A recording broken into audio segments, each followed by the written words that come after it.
ബന്ധപ്പെട്ട കാര്യം ഇവിടെ സൂചിപ്പിച്ചതുകൊണ്ട് അതുകൂടി പറഞ്ഞ് ഞാൻ നിർത്തുകയാണ്.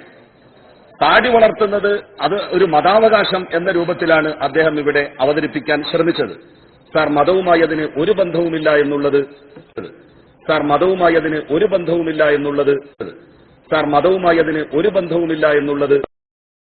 മനസ്സിലാക്കണം. നമ്മൾ വൻപാപങ്ങളൊക്കെ പരമാവധി ഉപേക്ഷിച്ചു.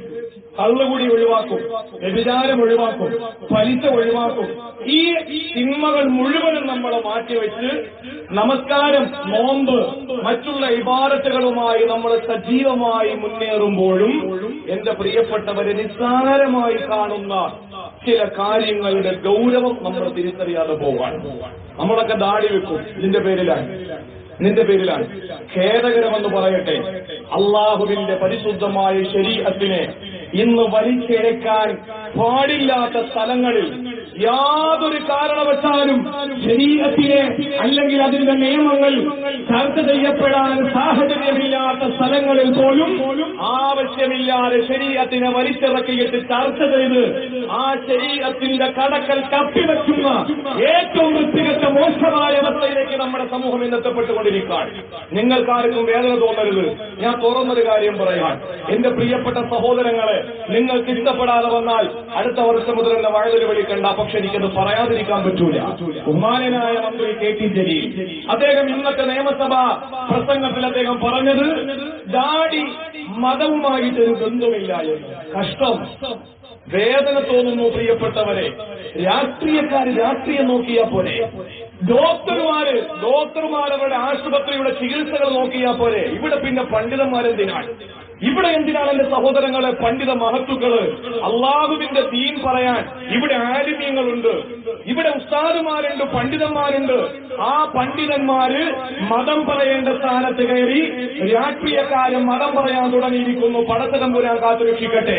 ആ സമയത്ത് മതവും ദാടിയും തമ്മിൽ യാതൊരു ബന്ധമില്ല എന്ന് കെ ടി ജലീൽ പറയുമ്പോൾ കെ ടി ജലീലിനോട് എനിക്ക് കുറച്ച് ആദരവുണ്ടായിരുന്നു. എന്തുകൊണ്ട് എന്ന് ചോദിച്ചാൽ അദ്ദേഹം ന്യൂനപക്ഷ സമുദായത്തോട് കാണിക്കുന്ന പ്രത്യേകമായ താല്പര്യവും അടിച്ചമർത്തപ്പെടുന്നവരോട് കാണിക്കുന്ന ഐക്യദാർഢ്യവും പീഡിപ്പിക്കപ്പെടുന്നവരോട് കാണിക്കുന്ന പ്രത്യേകമായ മമതയും പലപ്പോഴും ഞാൻ അദ്ദേഹത്തിലേക്ക് എന്റെ മനസ്സിലേക്ക് അദ്ദേഹം ഓടിയെത്തിയിട്ടുണ്ട്. പക്ഷേ ഇന്ന് ഞാൻ അദ്ദേഹത്തോട് വളരെ വ്യക്തമായ രീതിയിൽ എന്റെ പ്രിയപ്പെട്ട സഹോദരങ്ങളെ, നിങ്ങൾ മനസ്സിലാക്കണം, അദ്ദേഹത്തെ ഏതെങ്കിലും ഒരു രീതിയിൽ നിങ്ങൾക്ക് പരിചയമുള്ളവരുണ്ടെങ്കിൽ അറിയിച്ചു കൊടുക്കുക. അല്ലെങ്കിൽ എന്റെ ശബ്ദം ഏതെങ്കിലും ഒരു അവസരത്തിൽ മന്ത്രി കെ ടി ജലീലിന്റെ സമയോപകരത്തിൽ എത്തപ്പെട്ടാൽ എനിക്ക് വിനയത്തോടെ കെ ടി ജലീലിനോട് പറയേണ്ടത്, ഒരുപക്ഷേ നവാസ് മന്നാനിയേക്കാൾ നല്ല വാക്ചാതുര്യത്തോടെ പ്രസംഗിക്കുന്നയാളായിരിക്കാം കെ ടി ജലീൽ. പക്ഷെ ഞാൻ പറയുന്നു, മതപരമായ വിഷയങ്ങളിൽ ഒരു സാമാന്യ ബോധം പോലും ഇല്ലാതെ പോയി എന്നുള്ളതാണ്. എനിക്ക് പറയാതിരിക്കാൻ പറ്റൂല. എന്തുകൊണ്ടെന്നാൽ അദ്ദേഹം പറഞ്ഞു മതവും ദാടി വെക്കുന്നതുമായിട്ട് ബന്ധമില്ല.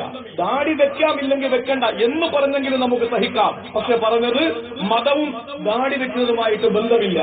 ആ സമയത്ത് മറ്റൊരു MLA ചോദിച്ചു, അങ്ങനെ പറയാൻ പാടില്ല, മതത്തിന്റെ ഭാഗമായി കാണുന്ന ആളുകളുണ്ട് എന്ന് പറഞ്ഞപ്പോൾ അദ്ദേഹം എടുത്തു ചോദിച്ചു, അങ്ങനെയാണെങ്കിൽ നിങ്ങളിൽപ്പെട്ടവരാരും ദാടി വെച്ചിട്ടില്ലല്ലോ. ആ സമയത്ത് അവിടെ നിന്ന് മറ്റൊരു മറുപടി വന്നു. അത് വേറൊന്നുമല്ല, ഞാനിപ്പോ ഈ വിഷയം പറഞ്ഞില്ല എങ്കിൽ നാളെ ഞങ്ങൾ മോശമായ രീതിയിൽ ചർച്ച ചെയ്യപ്പെട്ടേക്കാം എന്ന് പറഞ്ഞാൽ നമുക്ക് വലുത് നമ്മുടെ ശരീഅത്തല്ല, നമുക്ക് നമ്മുടെ നിലനിൽപ്പാണ് വലുത് എന്ന് എതിർഭാഗത്തുള്ള ആളും പറഞ്ഞപ്പോൾ ആ നിയമസഭയ്ക്കകത്ത് നിന്ന് സ്പീക്കർ ചോദിച്ചു അത്രേ, എനിക്ക് ദാടിയുണ്ട്, എനിക്ക് സുന്നത്തിന്റെ കൂലി കിട്ടുമോ?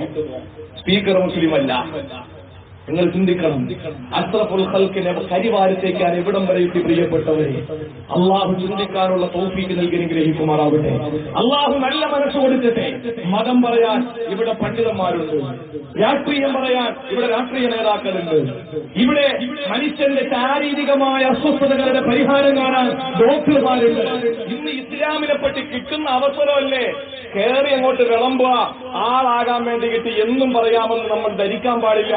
അതുകൊണ്ട് വ്യക്തമായി കെ ടി ജലീലിനോട് പറയാനുള്ളത്, ഇസ്ലാമിന്റെ ശരീഅത്തിനെ പറ്റി പഠിക്കണം പ്രിയപ്പെട്ട മന്ത്രി, പഠിക്കണം. എന്തുകൊണ്ടെന്ന് ചോദിച്ചാൽ ആളുകളുടെ മുമ്പിൽ നമ്മൾ പ്രസംഗിക്കുമ്പോൾ ഒന്നുകിൽ നിയമം അറിഞ്ഞിട്ട് പറയുക, അല്ലെങ്കിൽ നമ്മൾ പറയാതിരിക്കുക.